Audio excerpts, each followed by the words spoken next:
Now, I was asked if I would tell a little story about how the project came underway. I figured it was far too long, so I've made a ditty instead.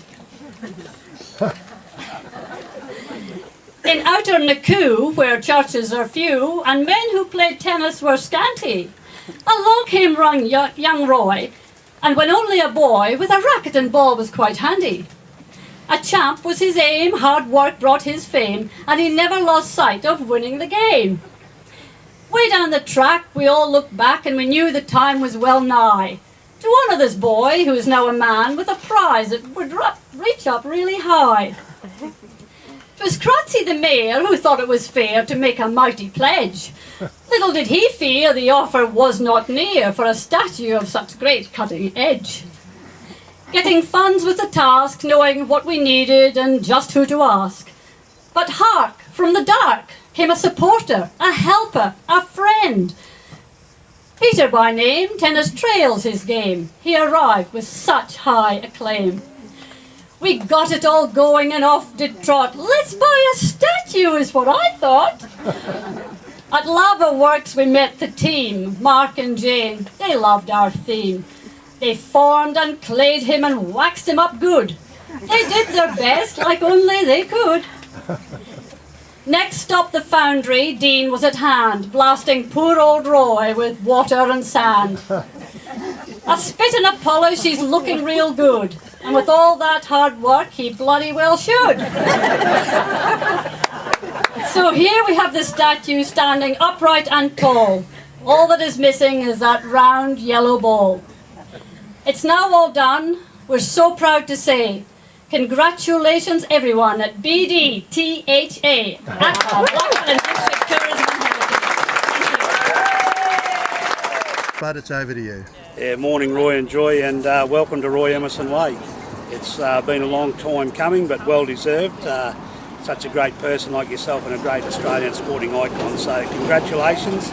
And it's been a pleasure to work with my fellow councillors you may see behind me and myself. It's taken a while, but it's been a very good and worthwhile journey. So congratulations Roy, and welcome to Roy Emerson Way. When I walked in this morning, I was absolutely gobsmacked. It is incredible. First of all, I'd like to say how honoured I am in having my name to this beautiful facility here at Frew Park. I never envisioned my name being involved with anything. I'm at Coolin this morning at the Laver Works Art Studio of sculptors Mark Snell and Jane Bailey. Now you all remember the miniature statue that we had made of Roy Emerson, which is absolutely unique. Well, ladies and gentlemen, here we have the life-size statue, getting ready to go to the foundry very shortly. Now, I'm here because Hazel contacted me. She's a very persuasive woman because I've written State of Origin, the musical, and we're rehearsing today at QPAC in the Cremorne Theatre, doing scene 4 and 12, and I'm not there. So I should be, but I preferred to come to this event.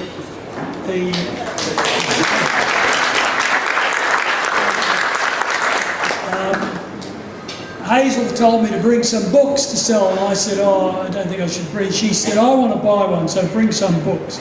So I did.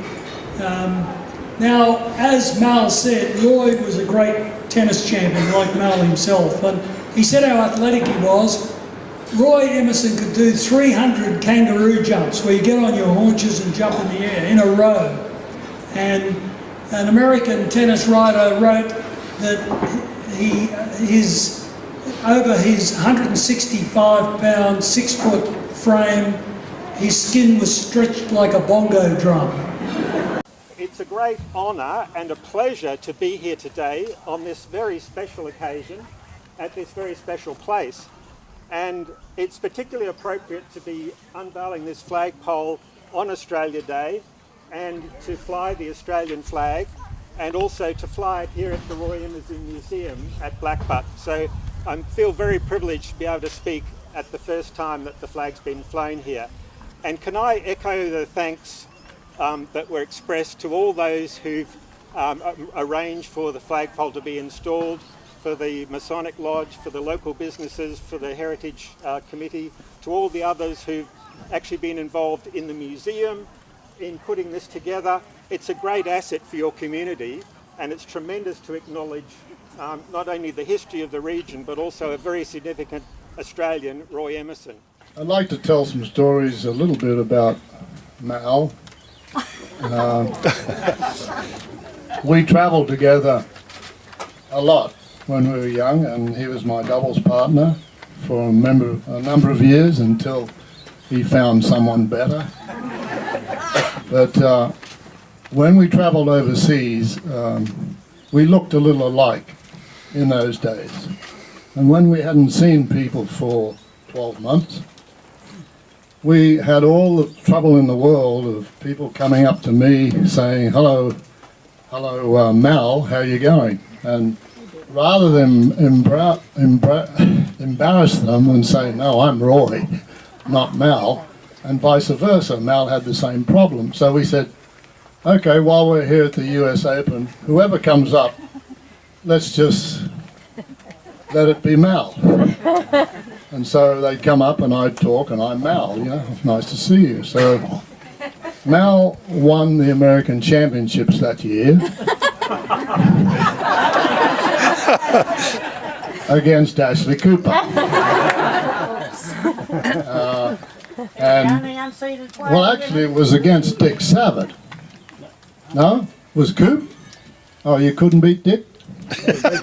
You did beat Dick. In the semi. On the semis, right, okay.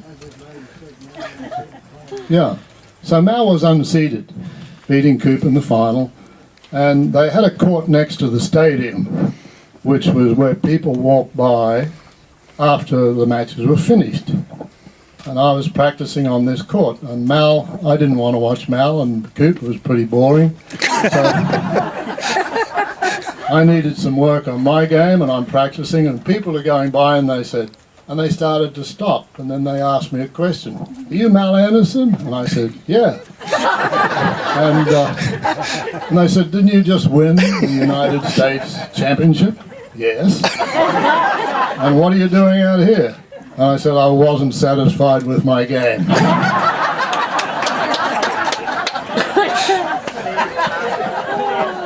So then when I went up to the dressing room, and they had a bar up at the dressing room and cold beer on the tap.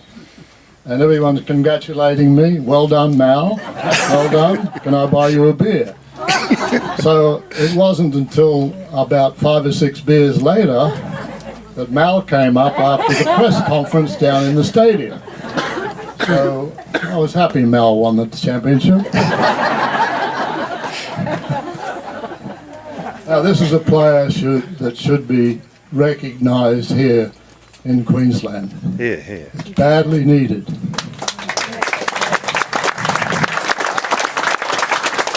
He's one of the greatest ambassadors Australia has ever had overseas, and what a tennis game.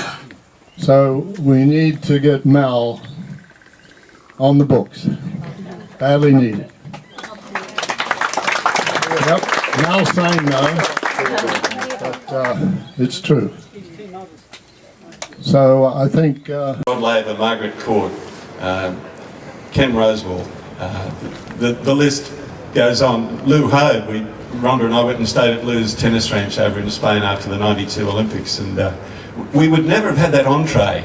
That's the magic thing that these people seem to have, that they can relate to everybody, from the top right down to the bottom, and the little kids who've been learning how to play tennis, the thousands of them who've gone through, like Stephanie Atkinson, who's here today all the way from Sydney. Steph, I remember you about this big, playing at Daph's at one of the tennis days they had there, and she's fallen in love with the game, and we'll love it forever. There she is down the back with her 2 children, so good to see you, Steph. And Sally Ann, of course, who's down the front here, the former Lord Mayor. I'm just doing a bit of ad-lib here, which Natalie Cook, I know you're a keen tennis player. Michael Fancutt, who I used to play so much with. I really love you and Trev, and the best is yet to come. The greatest female tennis player of all time, Pastor Margaret Court. Hey, this is Rod. Turnbull, who was one of your proteges. And Jeff Masters, of course, who has his court. another Fancutt tennis product. I'd now like to invite to the lectern Mr. Mark Bloomfield, the President of Tennis Queensland, to say a few words. Thanks, Mark. Thank you, Peter. Lord Mayor Graham Quirk, Daphne Fancutt, distinguished guests, ladies and gentlemen. On behalf of my fellow directors in Tennis Queensland, I'd like to welcome you here today, and it's a great day to reflect on our sport and also to pay tribute to one of our great tennis ambassadors, Daphne Fancutt. To me, Daphne Fancutt represents a virtue that's quite often lost in today's modern world, and that virtue is commitment. Commitment to a sport in its entirety, not just as a player, not just as a coach, not as an administrator or a tennis facility operator, not just for a day, not for a week, not for a decade, but for a lifetime. True commitment. Daphne's part of a small group of tennis players from Brisbane that travelled the world, played tennis at the highest level, and then came back to Brisbane to share their experiences, to train and mentor other players, and to develop the game in our backyard. Not only that, Trevor and Daphne also built their own tennis facility and made that available to the public, and continued to share their experiences and nurture tennis in their own community.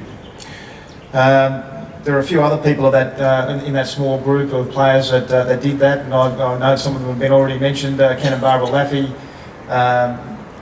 I think I saw Mal Anderson around here before. We've got Robin White. We've got a small group of people that have gone abroad and brought back those experiences, and I don't think we'll ever see that again, in the short term. And I think we all should pay them tribute for the things that they've done, and to build a tennis centre, to live on site, to work in the general community, and to raise a family at the same time. And just to diverge a little bit, I think that the Brisbane City Council have recognised this, and they realise that there's a group of people in the community that have made an outstanding contribution, and the Brisbane City Council are now picking up the slack by making a contribution to tennis, and they do that in many ways through their support of the Brisbane International, through their support of the Brisbane Tennis Trail, through their support in facilities and building of hitting walls, etc. So on behalf of the tennis community, we thank you for that as well. But for Daphne, that contribution's gone to another level. It's extended across her whole family, and the Fancutt name is now synonymous with tennis in Queensland. Not just Trevor and Daphne, but also for her sons, Charlie, Michael and Chris, who are all here today, and also their grandchildren, who all share the Fancutt name and all make a contribution to tennis in their own way. So Daphne, you're a true tennis icon. You're part of the fabric of tennis in our state. We thank you for your contribution. We thank you for your drive and determination, and we thank you for the contribution that you've made to our sport. The Fancutt name is a very special name in tennis history in Queensland, and I think it's only fitting that at the home of tennis in Queensland we have this beautiful amphitheatre that bears your name. Congratulations, Daphne. Very different parts of the world, a lot of people have asked the question of how Daphne and I managed to get together. Well, I went over to Wimbledon and played a couple of times before she came, and then I was at one of the tennis centres one time, and a very good friend of mine, Gordon Forbes, came walking away from the courts towards me, and I'd been practicing, and he said, "Trevor, you've got to go and have a look at the centre court." He said, "There's a girl on that court there with the most fantastic legs you've ever seen." So I went up and of course looked at these very pleasant legs, and at that stage tennis was all I was interested in. I wasn't interested in getting a girlfriend or anything at that stage. But we then, later that year, I was being sponsored by Dunlop Sports Company, and Pat Hughes, the chairman, rang me and said, "Trevor, you and Owen Williams are going to play in Ireland, in Belfast, and there's an Australian girl going over to play as well.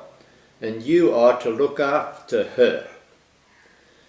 So being what I am, I've been told to look after her.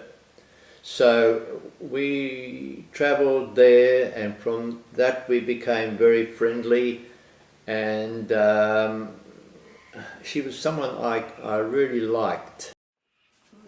Send my comments to the Lord now. Congratulations, Wendy!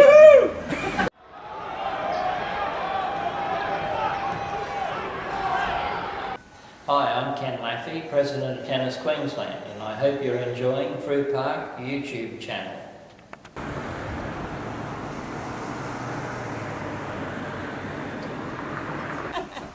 Tickets! Come and get your tickets to the Davis Cup!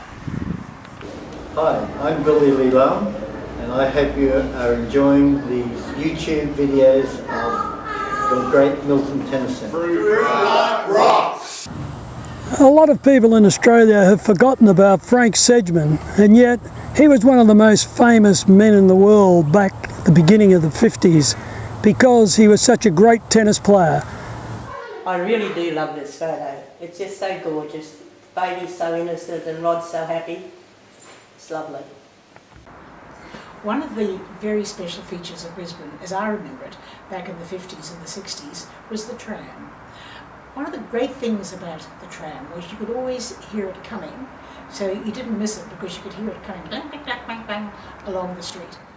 You're probably wanting to know what this chair here, it is one of the linesman's chair that used to be used at Fruit Park Milton during the championships, state and international. So the next day the paper comes out, I think it was the Courier Mail, front page. There's this big cartoon of this big man, who's a huge man, Big Bill Edwards, and there's two little caricature of these two little girls with boxing gloves on punching him in the belly, and I still have that photo, and that's the way women were treated in those days, and thankfully it's changed.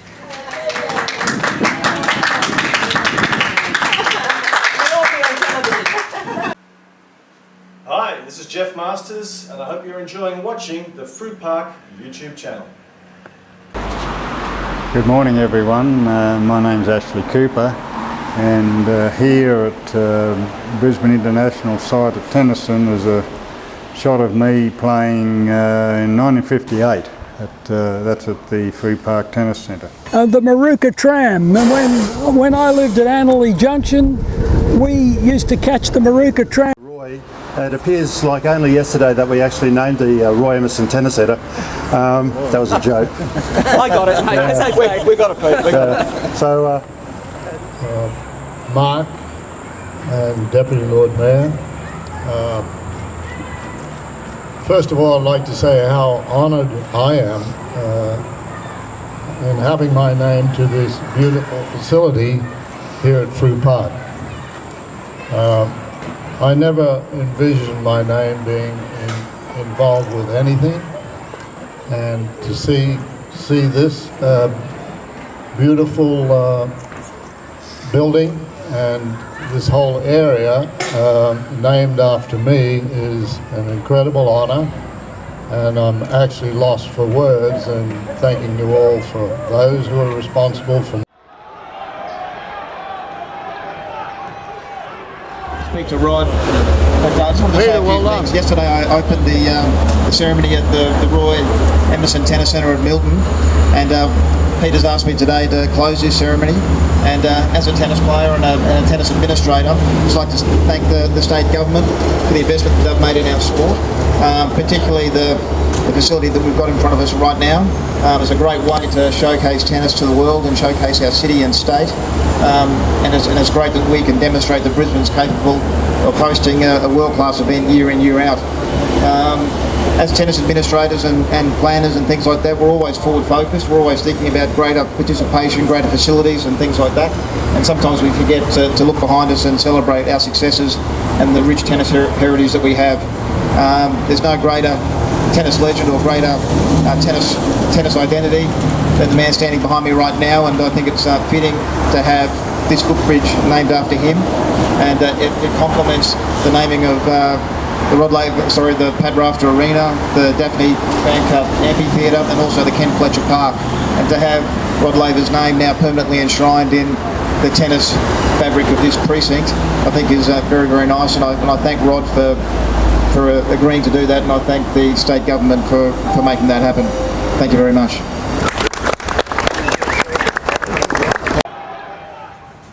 Hi, this is Jimmy Shepherd, professional interviewer. I'm here with my good friend Don Andrews. We're at the site, Fruit Park, Milton, and getting ready for the opening this weekend, I believe. Is that right, Don? Correct, yeah, that's it. We'd like to talk a little bit about Mal Anderson. Don and I are both good friends of his. I mean, I was very fortunate enough to play against Mal and also to practice with him. He used to come out to our house at Baruka. We had a tennis court, and wonderful person. He probably had the most perfect game of any person I've ever seen. He had not just one good shot, all his shots were good. I know, Don, when you taught too, you'd probably pattern players after Mal with his style, wouldn't you? Oh, absolutely. Mal was just one of those players you just wanted to watch. He had all the shots. Beautiful player. Yeah. I mean, he originally, where's he from? Where's the country? Theodore. Theodore, and Yep. Don's from Toowoomba. What a lot of people don't know is about 95% of all their great tennis players come from the country. And Don can relate to some of the players from Toowoomba, right? Oh, absolutely. In my era when I grew up, we had Ross Case and Alvin Gardner and Ian Payton and John Beasley. There were so many wonderful players up there. Gaydens, right? Nerve Gaydon, Perce Gaydon, the brother boys. They all went on and played good tennis. Not all of them continued on, but certainly stayed in the game and then became coaches up there and developed all the young ones after that. Played on grass. Yeah, and there's more than 100 YouTubes now of history of fantastic interviews with Ashley Cooper and Wendy Turnbull and Daphne Fancutt and also Faye Muller. There's a couple with Faye. Yeah, they're really good. And they really bring to light how important that grass surface was. And I must tell people this about tennis, is that some people are really good tennis players on grass and hopeless on slow courts like clay or granite or antbed. The Americans were really good on cement because the bounce was so true, but they weren't so good on grass where it could skid through. And Wimbledon, I've played on the grass at Wimbledon, it's like throwing a golf ball onto a wooden floor. It comes off so fast. And people don't realise that. It was the same here at Milton. So you've got to be an excellent player to play on such a good surface. And the great thing about Ken Fletcher was that probably ahead of all those players except maybe Laver, he was equally good on all surfaces. And that's why he's the only foreigner who was able to go to the Philippines and twice win their title on crushed coral, because people would go there and lose love and love. Because the Filipinos could play on crushed coral and nobody else could. But he was also pretty good on playing on dried cow dung, wasn't he? Well, yes, Fletch played Ramanathan Krishnan, the famous Indian champion tennis player, in Bombay on a cow dung court, because that's what they made. They put down the cow dung and wet it, and he went out there, and it was hotter than it is here today. It was about 100 degrees, and Ken was out there, and it was 2 sets all. And Fletch never trained, he just played, and he was starting to wilt, and there's vultures in Bombay, and they were on the wires of the lights over the court, even though it was daytime. And he came over the side, and he said to me, he said, "Guys, I don't know what I'm going to do." And the sweat was right. He said, I'm rooted. And he said, I can't keep going. He said that the trouble is, if I fall over, I'll get tetanus. And if I don't get up, those bloody vultures are going to eat me. Ladies and gentlemen, would you please be upstanding for the flying of the Australian national flag, which will be followed by the national anthem.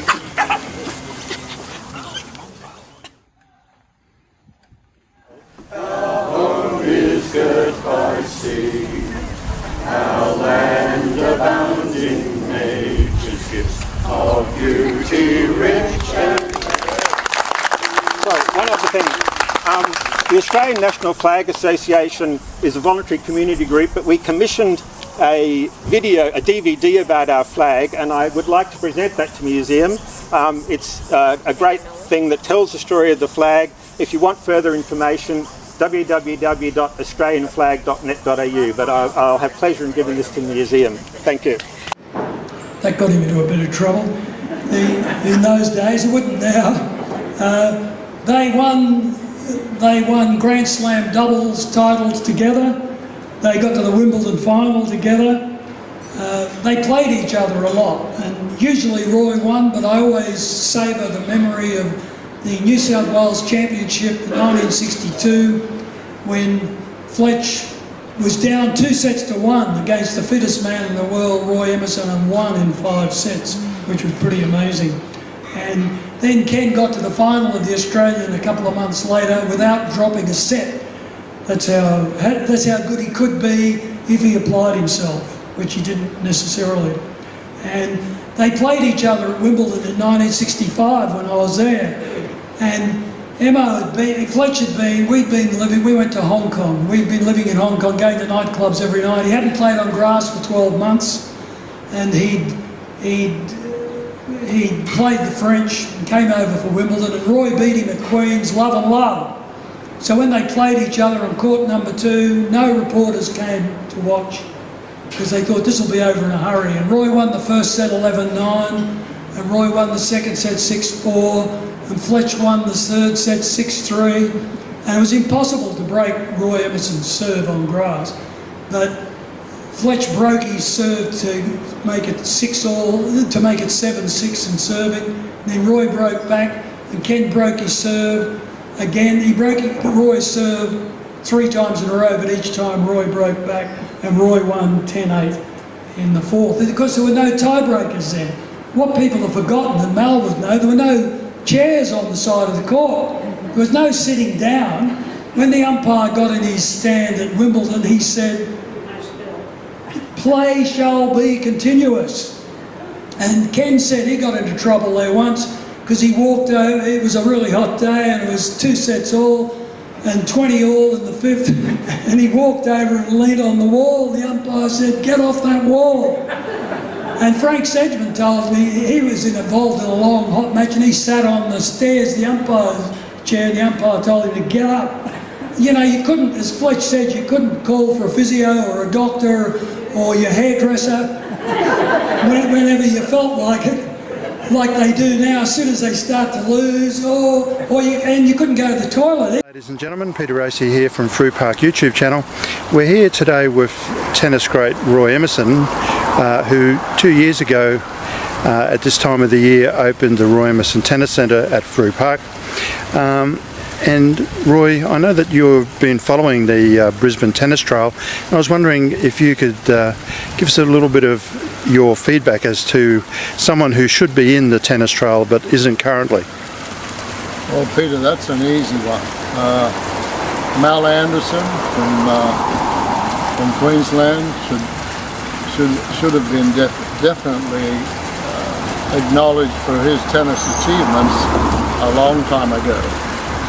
He's been one of our greatest ambassadors around the world, a wonderful tennis player, a terrific guy, and I was very happy to be in New York when he won the US Championship, beating Dick Savitt, unseeded.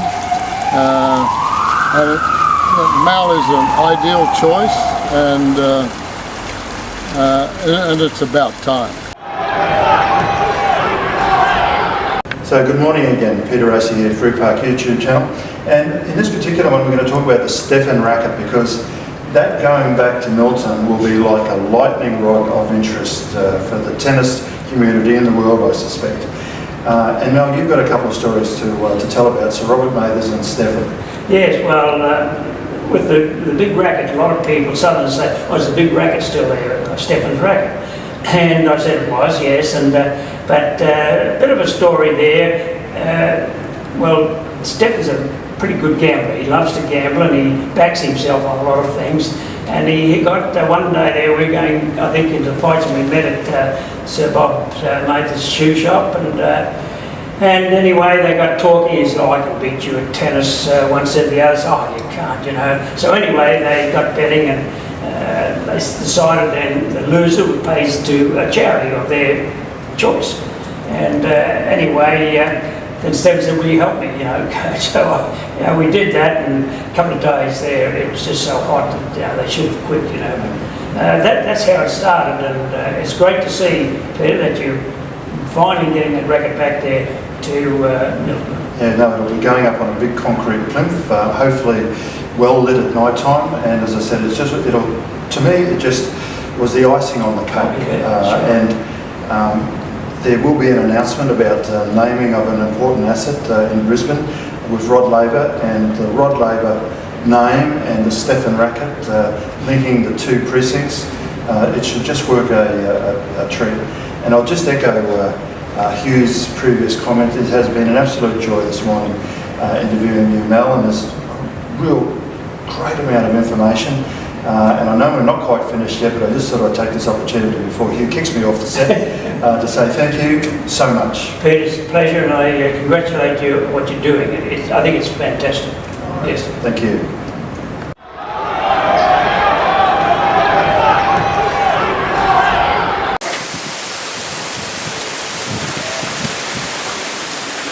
My dog Dropshot is enjoying standing on a part of tennis history, because this is a piece of the lawn that came from the centre court at Milton, and it brings back fond memories to me, because I beat a very young Pat Cash to win the Queensland Open there, so for me it's got a lot of history.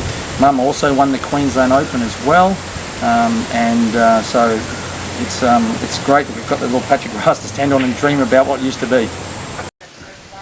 Hi, I'm Charlie Fancutt, and this is the tennis practice court.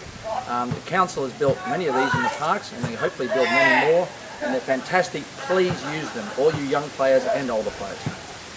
And Ken told me about those, and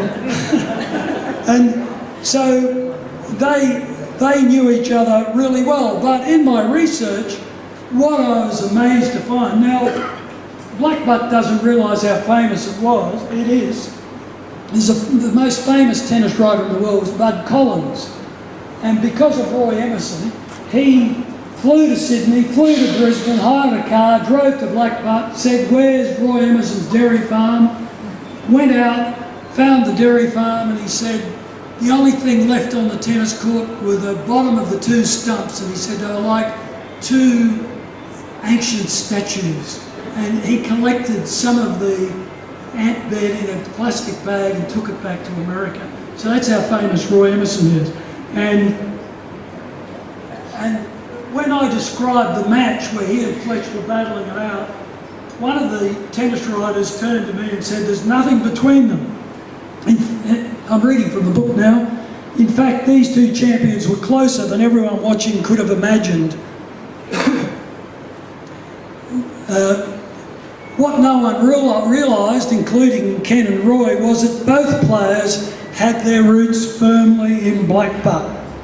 The enrolment register at Blackbutt State School for 1910 shows just 25 different surnames. One is Ethel May Willis, Ken Fletcher's mother, and another is Roy Emerson, double N, they changed it later, Roy Emerson's father. Without either of them knowing, Roy and Ken had become doubles partners, Grand Slam winners and Grand Slam singles opponents. It is extraordinary that two world champions could have their origins in one tiny rural Queensland village. Even more remarkable, because luckily the school teacher drew a mud map of the farms in the area.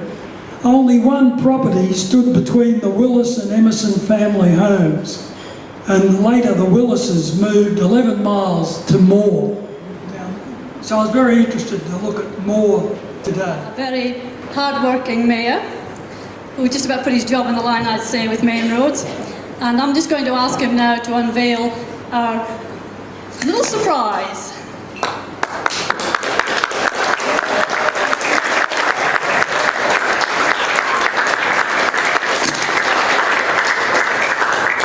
So we were told, apparently, or the council were told, that we could not have a name attached to the word museum because cars would be driving along and bumping into one another. It would be okay to have the word museum, they wouldn't bump into that. So there's more to be said for Roy Emerson than we know. So this is a replica of what we're having. Would that be correct? So on behalf of Blackbutton District Tourism Heritage. Just touching on something that Graham said about women athletes and so forth. We all need role models, whether they're men or women. But, when I was playing tennis, growing up playing tennis, we had Rod Laver and Roy Emerson who were winning all these Grand Slam championships, two Queenslanders who, I looked up to. And I'm really glad to see that they have honoured Emo with these tennis courts here, because he certainly deserves it. And also in Blackbutt, they're going to have a statue eventually of Emo, which is fantastic. And I know when I would do tennis outings with Roy Emerson and Rod Laver, and Emo would always go, "I'm from Blackbutt," and the Americans would look at him and just sort of go, "Blackbutt? You can't say that." And and then he'd say things like, "Oh, we're banana benders," and then the Americans would look and go, "Banana benders? What are you talking about?" And so we would just crack up, Rod Laver and Emo and myself, and the thing is, because I admired them so much, sometimes when you have these role models and you meet them, they sometimes don't live up to your expectations. And I can tell you that the Rocket and Emo lived up to those expectations. I mean, they are two of the greatest people you could meet. They won so much, but they're very much down to earth. And what is great about this Wendy Turnbull Green and the Roy Emerson tennis courts, they are all part of the Brisbane Trail. And that's something unique to Brisbane.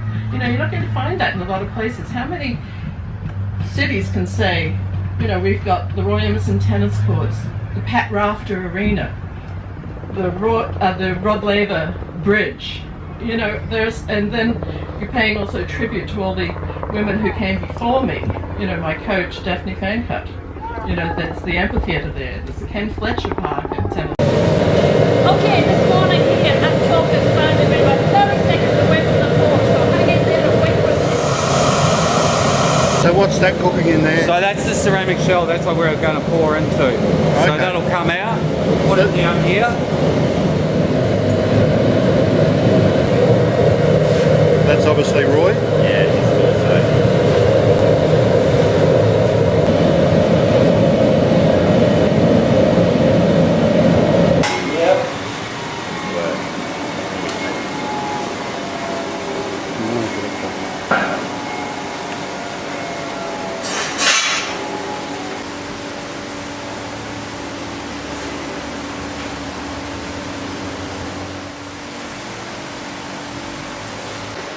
Good?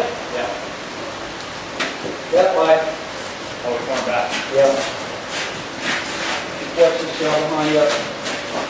Yep. You good? Yep. Hold, baby, hold. Okay, so this is Roy Emerson's talk will be poured. Hold. Okay. Amazing. Okay, just give me a look. Yep. I think now fill the front. Good. Okay, now give me a look. Now, I was asked if I would tell a little story about how the project came underway. I figured it was far too long, so I've made a ditty instead. In outer Nakoo, where churches are few, and men who played tennis were scanty, along came young Roy, and when only a boy, with a racket and ball was quite handy. A champ was his aim, hard work brought his fame, and he never lost sight of winning the game. Way down the track, we all looked back, and we knew the time was well nigh to honour this boy, who is now a man, with a prize that would reach up really high. 'Twas Crancy the mayor who thought it was fair to make a mighty pledge. Little did he fear the offer was not near for a statue of such great cutting edge. Getting funds was the task, knowing what we needed and just who to ask. But hark, from the dark came a supporter, a helper, a friend. Peter by name, tennis trails his game. He arrived with such high acclaim.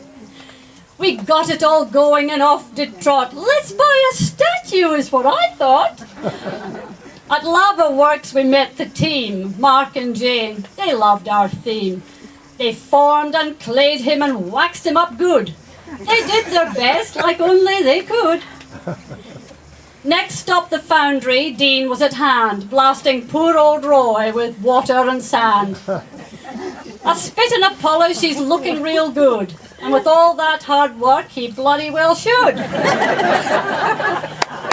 So here we have the statue standing upright and tall. All that is missing is that round yellow ball. It's now all done. We're so proud to say, congratulations everyone at BDTHA at the Blackburn and District Tourism